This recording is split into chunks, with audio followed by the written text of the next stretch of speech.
My name is Donovan Levan. I'm from Milwaukee, and this is my 1988 CR250. I picked it up from the original owner 2 years ago, and he only used it for trail riding in the UP. So when I bought it, it had like the original tires, original chain, like original top end, like hasn't been touched. New tires, I think that was first and foremost. Chain also, don't want to send that into the cases. I did a top end on it, more precautionary, but you know, just because it was a 30-year-old piston or whatever. I could have got another season out of it. Like, it was totally fine. Other than that, really just general maintenance.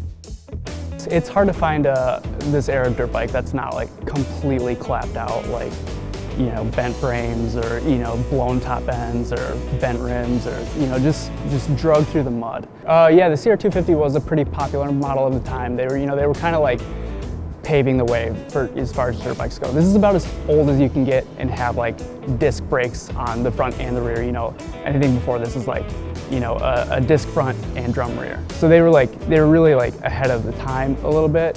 You know, it's kind of hit or miss. There's some things that are like, didn't take much digging and you ended up coming across it, but you know, there's some like, you know, like the swing arm decals, like I searched for like 7 months for those things, you know, just like little stuff like that. What makes this bike special, you know, I don't think there are a lot of examples of CR250s in this condition. Being mostly original too, you know, I try to keep it as original as possible. It does have an aftermarket pipe and an endurance tank, but you know, especially with vintage bikes, it's the nostalgia. You know, you get the older guys that see that bike and remember it in like 80s, 88 when, you know, Honda was just killing it in Supercross, and you know, it just kind of brings them back to a time where like Honda was, you know, the top of the line. Yeah, I did specifically set off to find a CR250, and you know, something along this era as well. You know, I'm pretty new to dirt bikes. I've only been riding for like 3 years, and like this is essentially what I've learned on. But when I was looking for dirt bikes, I was going to go older. To me, in my mind, like this is a pretty modern dirt bike. Like the suspension is like crazy, like compared to the 70s and like mid 80s, like huge gains. So to me, like this was like plenty of dirt bike. Yeah, for me, like this era of CR250 is like as cool as dirt bikes get. Like aesthetically, I think they're the baddest looking bikes, and like I wanted one so bad. So last summer we were riding pretty much every weekend.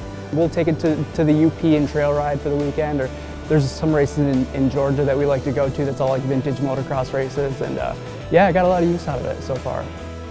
It is weird like being in the Mama Tried show like and not building a bike, you know. Being in the show, you know, it's funny, this is what, year 8 of Mama Tried, and I think I always imagined like, you know, that I would have built this custom bike, or you know, the shop that I work at, we do concourse restoration, so maybe like one of those would have gotten the show.